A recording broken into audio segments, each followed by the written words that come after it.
प्रधानमंत्री जी, आपको बहुत बहुत धन्यवाद नेटवर्क 18 को ये एक्सक्लूसिव इंटरव्यू देने के लिए। आपके दर्शकों को हमारा नमस्कार।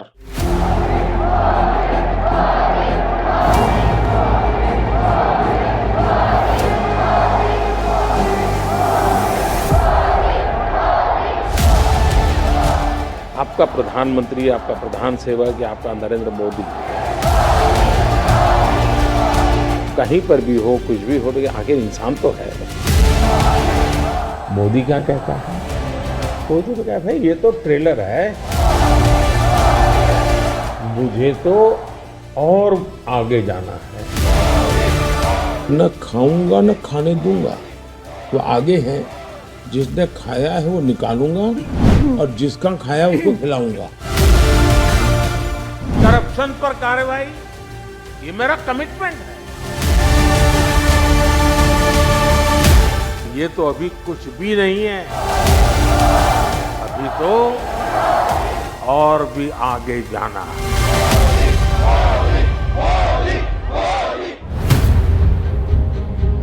11 साल के कार्यकाल में पीएम मोदी ने न्यूज 18 के साथ 12 बार एक्सक्लूसिव संवाद किया। पीएम मोदी ने अपने सपनों को हमारे साथ साझा किया, देश की विकास की तस्वीर समय समय पर पेश करते रहे, राजनीति, समाज और राष्ट्रहित के मुद्दों पर अपने विचार साझा किए। डिप्लोमेसी में मानवीय मूल्यों को सबसे ज्यादा महत्व देने वाली हमारी नीति ने दुनिया को एहसास कराया है कि भारत सिर्फ अपने हित के लिए ही नहीं, बल्कि वैश्विक मानवता के लिए भी काम कर रहा है। सबका साथ, सबका विकास का हमारा मंत्र देश की सीमाओं के दायरे में बंधा हुआ नहीं है। साल 2016 में पीएम मोदी को देश की बागडोर संभाले 2 साल से कुछ ही ज्यादा वक्त हुआ था और उन्होंने न्यूज 18 के जरिए देश को बताया कि किस तरह से दिल्ली में वो अपने पैर जमाने में कामयाब हो रहे हैं। प्रधानमंत्री जी, लोग कहते हैं कि लुटियंस दिल्ली को शायद आप रास नहीं आए। मेरा सवाल ये है कि क्या आपको दिल्ली रास आ गई? एक ऐसे लोगों के जमावड़ा दिल्ली के सत्ता के गलियारों में काम करता रहा है और ये लोग कुछ लोगों को समर्पित है। हो सकता है उनके निजी फायदों के लिए होंगे, निजी कारणों से होंगे, और सवाल मोदी का नहीं है। आप इतिहास की तरफ देखिए, सरदार वल्लभ भाई पटेल के साथ क्या हुआ? यही जमात सरदार को एक गांव का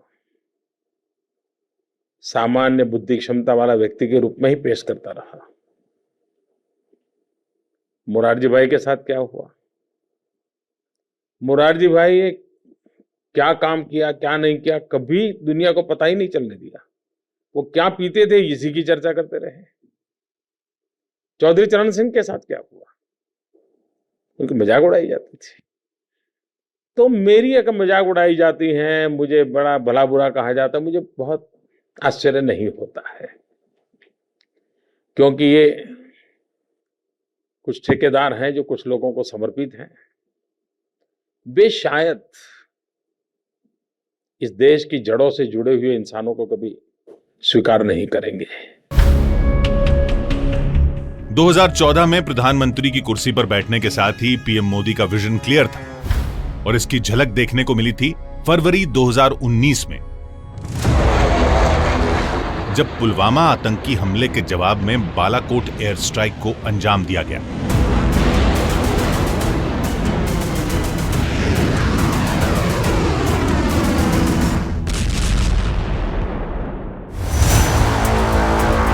खास बात यह कि इस एयर स्ट्राइक से कुछ ही घंटे पहले पीएम मोदी न्यूज 18 के राइजिंग इंडिया समिट में आए थे, लेकिन उन्होंने एहसास नहीं होने दिया था कि कुछ घंटों बाद भारत इतना बड़ा एक्शन लेने जा रहा है।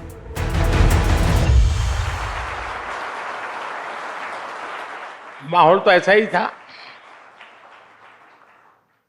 और मैं भी बहुत शांति से आप सबसे नमस्ते नमस्ते करके निकला था और भारत ने बालाकोट में एयर स्ट्राइक की थी रात को।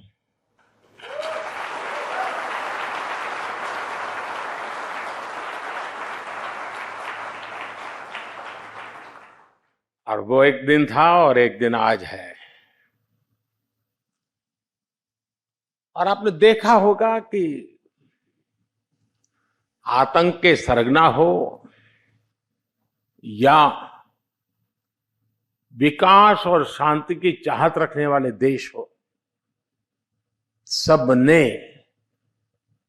राइजिंग भारत अनुभव किया है।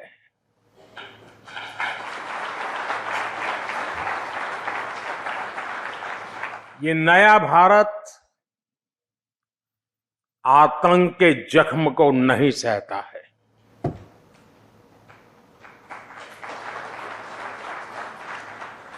बल्कि आतंक के जख्म देने वालों को पूरी ताकत से सबक भी सिखाता है।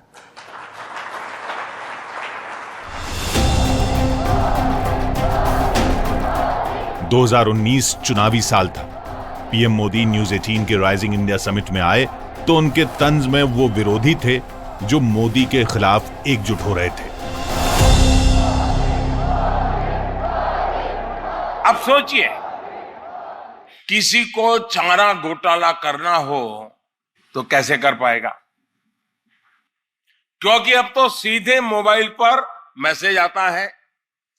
कच्ची पक्की पर्ची का तो सारा इंतजाम ही मोदी ने खत्म कर दिया है। और इसलिए ही तो ये जो मुझ पे जुल्म हो रहा है ना, पानी पी पी करके ठोकते रहते दिन रात, उसका कारण क्या है? ये सबकी दुकानें बंद हो गई है जी।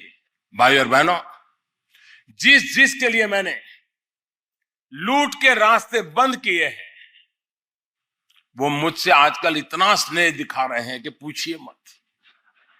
शायद दिन में 100 बार मुझे याद करते हैं।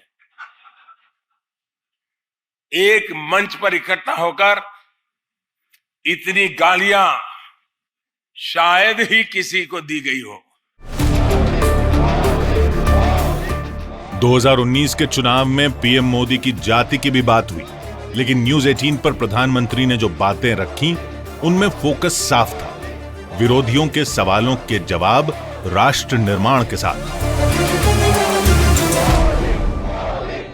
जहां तक जाति का सवाल है, मैं गुजरात में इतने साल रहा, किसी को मेरी जाति का पता नहीं है, न मेरा जाति से कोई लेना देना रहा है। और मुझे लगता है कि अगर कोई कहे तो मेरी जाति गरीब की जाति, मैं हर गरीब की जाति का हूं, हर गरीब मेरी जाति का है। और मैं मन से मानता हूं कि आजादी के इतने सालों के बाद हमारे गरीब का ये हाल मुझे बड़ा पेन करता है, बड़ा दर्द करता है। और ऐसा नहीं कि हम नहीं कर सकते थे। 2019 में पीएम मोदी ने न्यूज 18 को 3 इंटरव्यू दिए और उन्होंने साफ कहा कि कांग्रेस की राजनीति शुरुआत से ही जमीनी नेताओं से परहेज करती रही है और वंशवाद को बढ़ावा देती रही है। मैं वंशवाद का सैद्धांतिक विरोध करता हूं। व्यक्तिगत मैंने कभी किसी पे हमला नहीं किया, और इसलिए इस प्रकार से कोई सिंपैथी गेन करने के लिए मोदी हमारे साथ ये कर रहे हैं, मोदी हमारे साथ, मेरा कोई विरोध नहीं है। सैद्धांतिक विरोध है। वंशवाद भारत के लोकतंत्र के लिए खतरा है। 2019 में मोदी सरकार वापस आई। पीएम मोदी ने इसकी वजह बताई। साल 2024 में जब चुनाव होने वाले थे, उससे पहले वो एक बार फिर न्यूज 18 की राइजिंग इंडिया समिट में आए और उन्होंने राजनीतिक विरोधियों को आड़े हाथ लेने के साथ राष्ट्र निर्माण के अपने मंत्र को दोहराया। अलग अलग योजनाओं के करीब 10 करोड़ फर्जी लाभार्थी,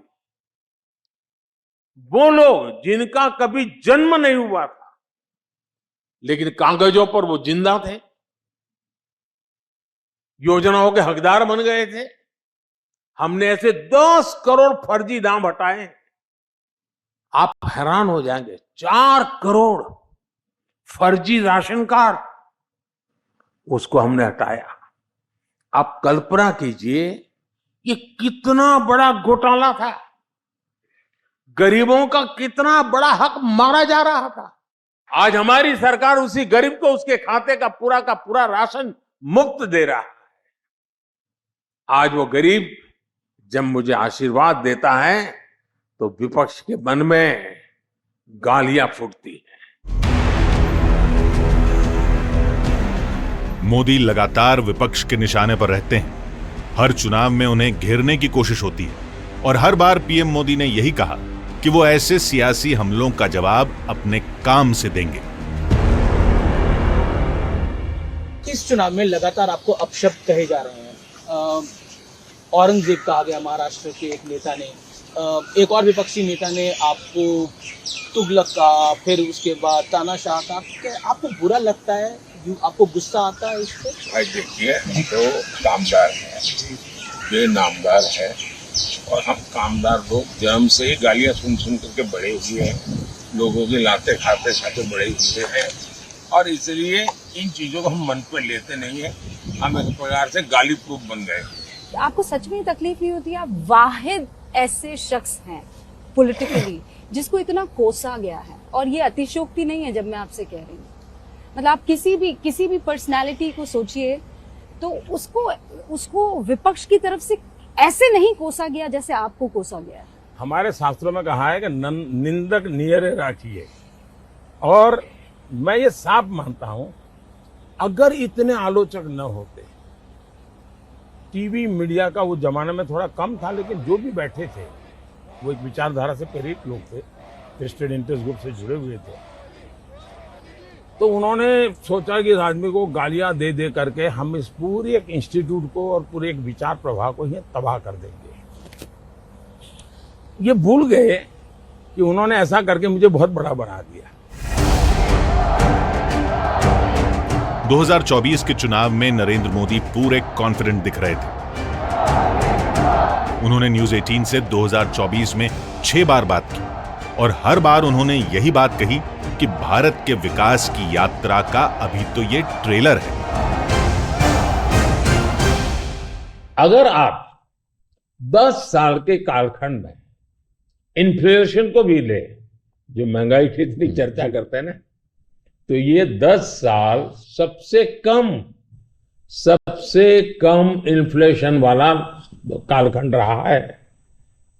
ये मैं इतना सारा जो कहता हूं और हकीकत के आधार पर कहता हूं, कठोर परिश्रम करने के बाद अचीव किया है जी। पूरी सरकार को मोबिलाइज किया है और लक्ष्य को पार करने के लिए जी जान से जुड़ गए हैं। उसके बावजूद भी मोदी क्या कहता है? मोदी तो क्या, भाई ये तो ट्रेलर है, मुझे तो और आगे जाना है। तमाम आलोचनाओं के बीच भ्रष्टाचार पर मोदी सरकार का एक्शन जारी रहा।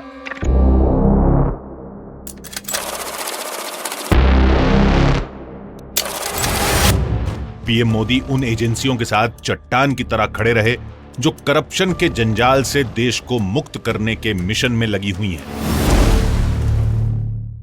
पिछले कुछ सालों में आप लगातार 50 करोड़ के ढेर, 300 करोड़ के ढेर, 250 करोड़ के ढेर, 200 करोड़ के ढेर, देश चौंक गया है जी।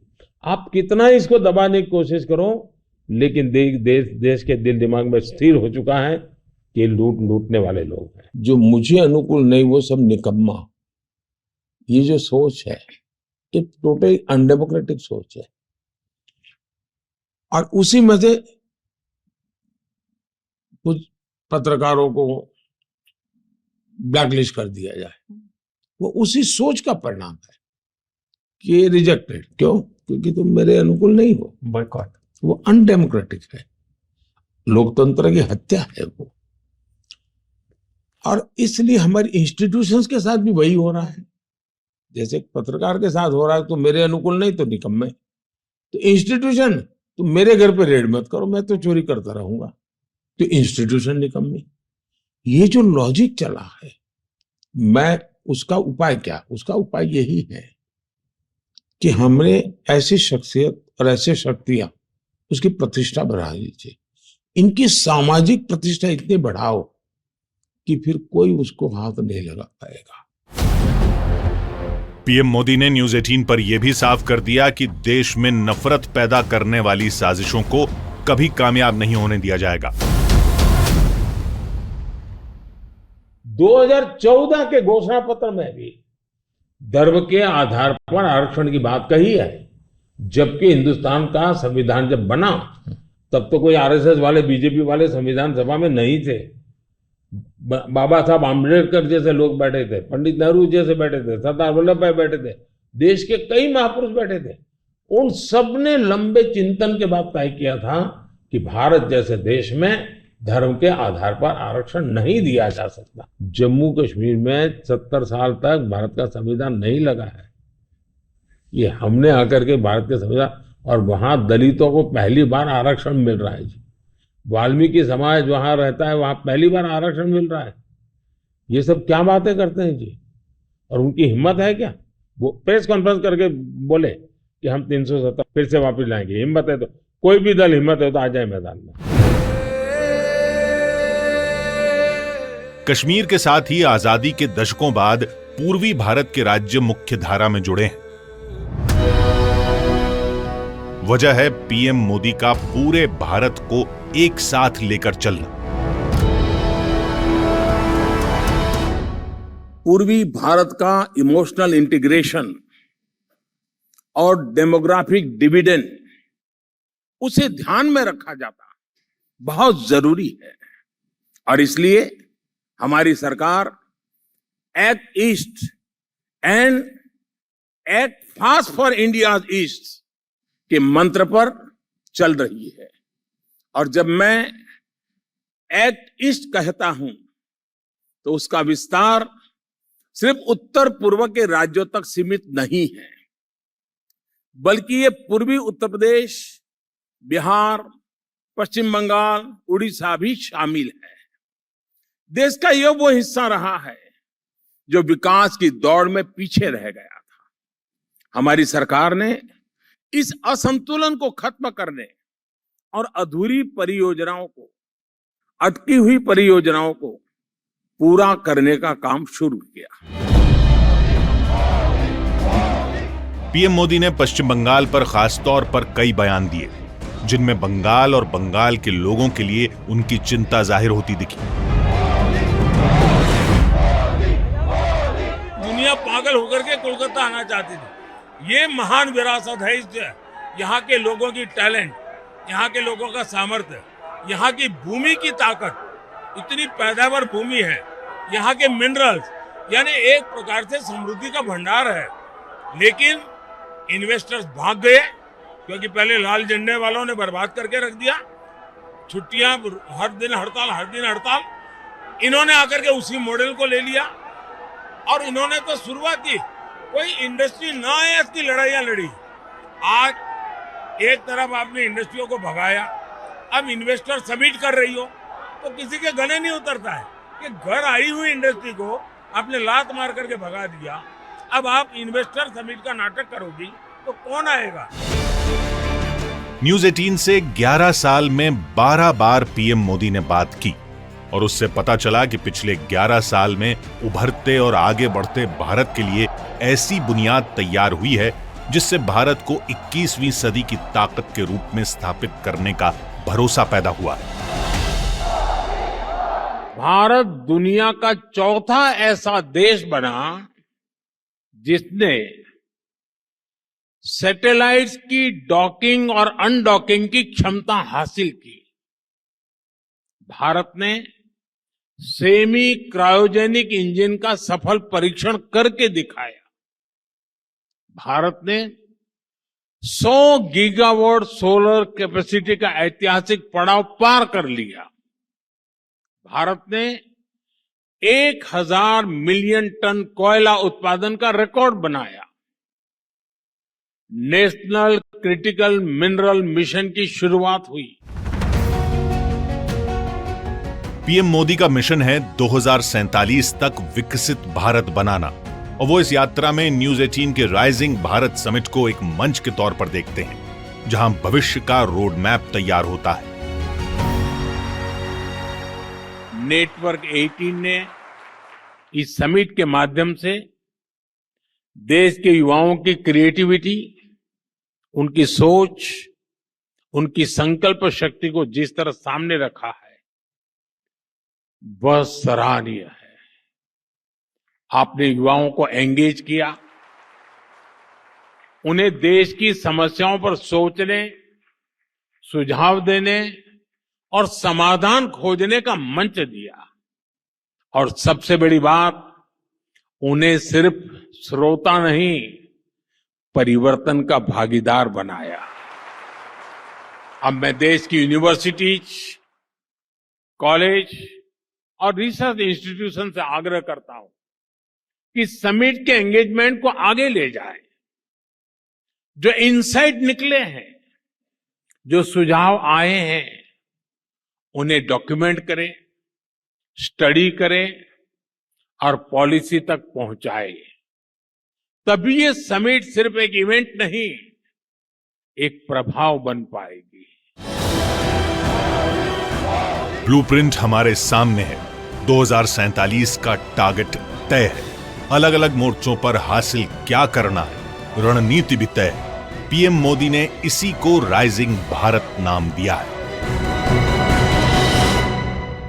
देश के लोगों में, देश को चलाने वाली व्यवस्थाओं में किस तरह का एक हौसला पैदा हुआ है, एक भरोसा आया है। जो परिवर्तन लोग अपने सामने देख रहे हैं, अपने जीवन में देख रहे हैं, उससे हर भारतीय में ये विश्वास आया है कि 21वीं सदी का भारत अपनी कमजोरियों को छोड़कर, अपने बंधनों को तोड़कर भारत आगे बढ़ सकता है।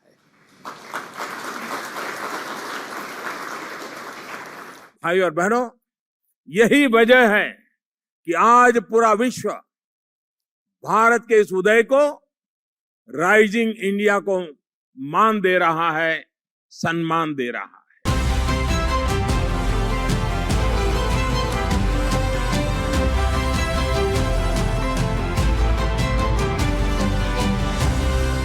भारत के इतिहास में नरेंद्र मोदी खुद को कहां पाते हैं?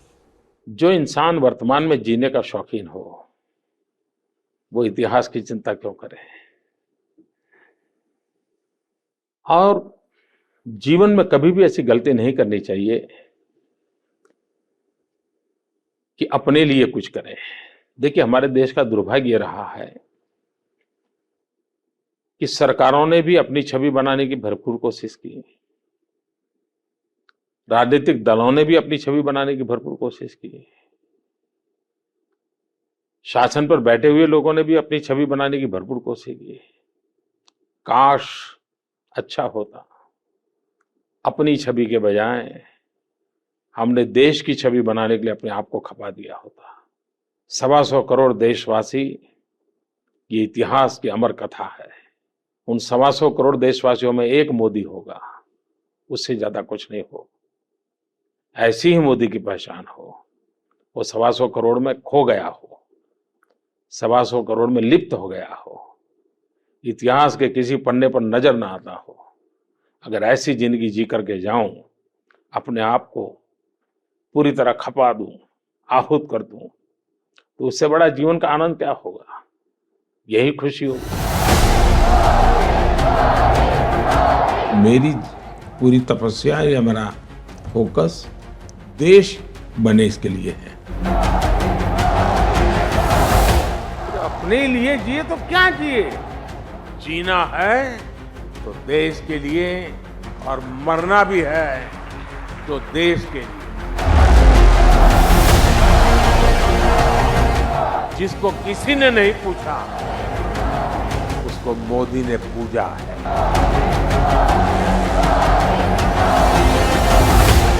और ये मोदी की गारंटी है।